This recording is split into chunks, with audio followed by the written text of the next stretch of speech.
Hello, my name is Shay Powers. I'm Jordan Lauderdale. I'm Renelsi Perez. I'm Asia Robbins. And today we will be discussing the foundations and management of the nonprofit sector. We will be going over the importance of foundation and management, defining foundations and management, talking about the history, different service areas, ethics and public trust, leadership theories, issues in the nonprofit sector, and competency development. So, the importance of foundation and management are understanding, accountability, structure, and compliance.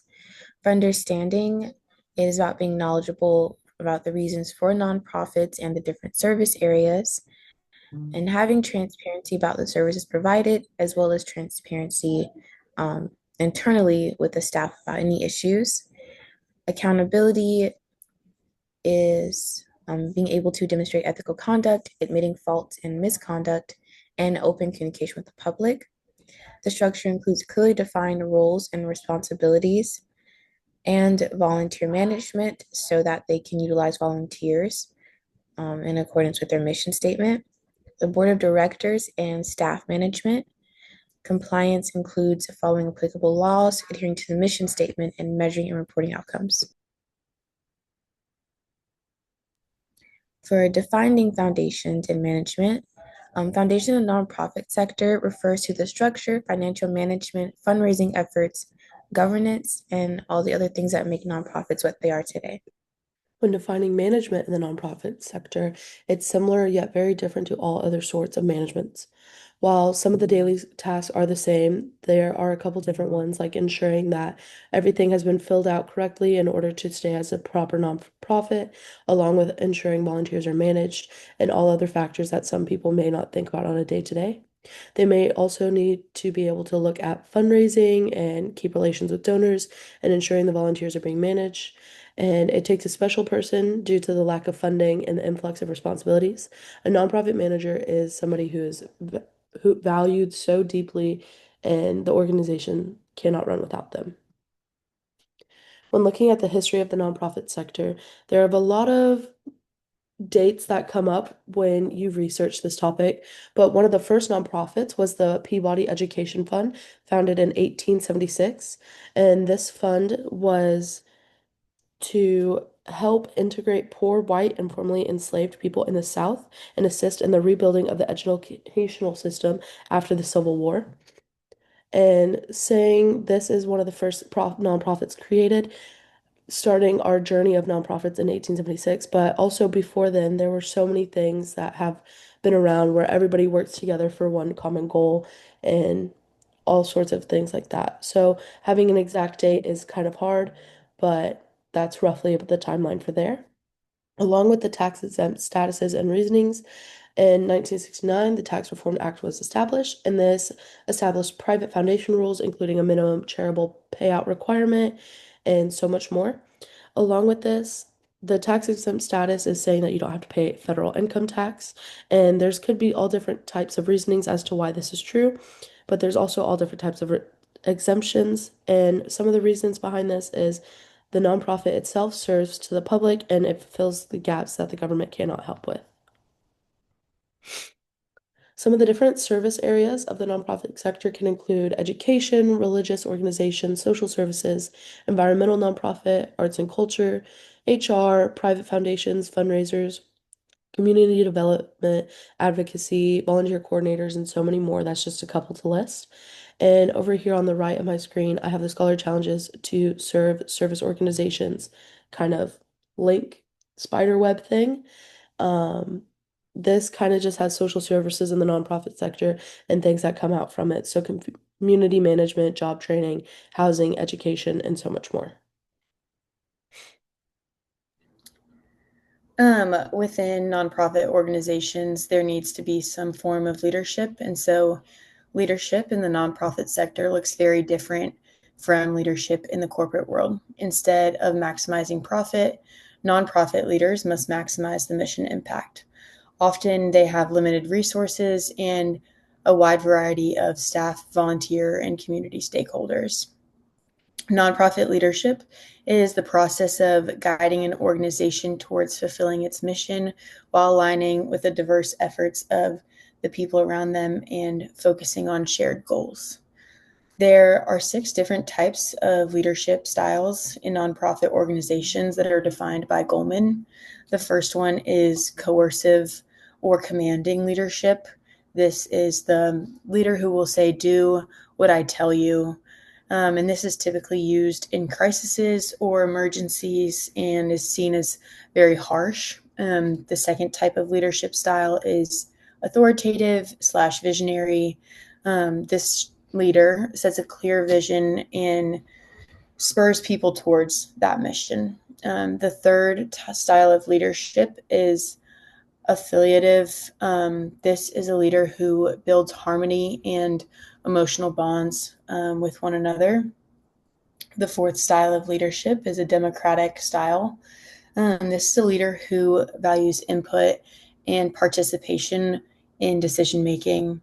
The fifth style of leadership that you can see in a nonprofit organization is pace setting. This is a leader who sets higher performance standards while also modeling them out. And the sixth style of leadership is coaching. This is a leader who focuses on personal development and long term growth. And so, regardless of the different leadership style that leaders choose to use, nonprofit leaders have a unique range of roles and responsibilities that go far beyond giving orders. Some of those roles and responsibilities are planning. They are supposed to set goals that are aligned with the mission. They are responsible for organizing and coordinating, making sure that there are structured programs set into place and that teams are running efficiently. They're also responsible for motivating their team and staff and other volunteers and community members. They are also in charge of supervising and decision making, guiding operations and resolving any challenges, managing finances and fundraising, making sure that they are being fully transparent about where they're receiving their money and where their money is going towards, delegating, making sure just to empower volunteers to take ownership, giving away tasks to one another, and reporting.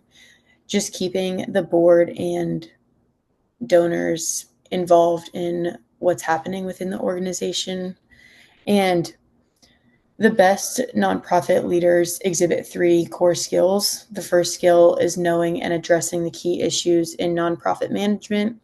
The second skill is having emotional intelligence or competency. And then the third and last core skill is being able to have board chair and CEO and stakeholder relationships.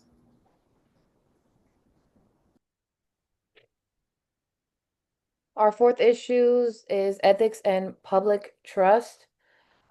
This is one of the most important parts of nonprofits management because everything a nonprofit does depends on trust. If people don't trust the organization, they won't donate nor volunteer or get involved. Um, these are some of the issues that nonprofits face, including the lack of transparency or poor communication. When nonprofits aren't open about money, people lose trust. Poor communications make donors and the community unsure. Unfair actions or dishonesty hurt the organization's image. Without accountability, people question the leaders. Once trust is lost, it's hard to get it back. And some of the outcomes or different ways that we can show trust and build trust in the community is being honest and open helps build the trust and respect. Good communication keeps everyone informed and involved. Fair and ethical behavior shows integrity. Strong leadership and board oversight create accountability. When people trust the nonprofit, more support and donation follows.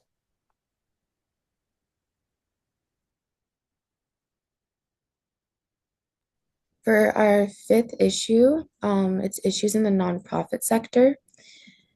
They include financial instability that comes from funding, donor retention, fundraising, and budget cuts. Nonprofits do not usually have enough money to cover their needs, and fundraising efforts may not be able to make up the money to cover operation costs. Also, with the government funding, there are limitations and a risk of losing that funding that can cause stress and strain on nonprofits. For another issue, there is an increased demand. There are people who do need assistance, and nonprofits are not able to keep up with that demand and provide assistance to everyone that does need it. There are high turnover rates on staff and volunteers and engaging in board members. 22% of nonprofit workers struggle financially, and they do not see a lot of long-term career growth, and that can lead to staff unsatisfaction, and that can lead to a revolving door of staff. Measuring mission impact and compliance. Sometimes nonprofits can go off course and stray from the mission statement that they have, and their action that they're doing does not align. With compliance, according to National Council of Nonprofits, nearly 3/4 of nonprofits on the front lines regularly report encountering needless waste of taxpayer and donor dollars when government red tape, duplicative submission requirements, and costly protocols waste time and resources that could be used more effectively. And the outcome of these issues include inconsistency with services, lack of supplies and needed equipment, incomplete data, difficulty with mission focus, understaffed/overworked staff, uninformed board members, and loss of public trust/reputation. And for competency development, this competency can be developed through workshops, through nonprofit management essentials, mission capital, nonprofits first, or the executive leadership program for nonprofit organizations. For professional training and continuing education, there is a nonprofit professional certificate, certificate on nonprofit board education, and financial success for nonprofit certificate. Also, you can get degrees in nonprofit management, public administration, and business administration. There's also mentorship through the Nonprofit Learning Lab, ANA Nonprofit Federation Mentorship Program, and the AFP Blackbaud Emerging Leader Mentor Program, and Alfred Group Women's Impact Initiative Mentor Program. Thank you so much for everything. And here's a list of our references. And have a great day.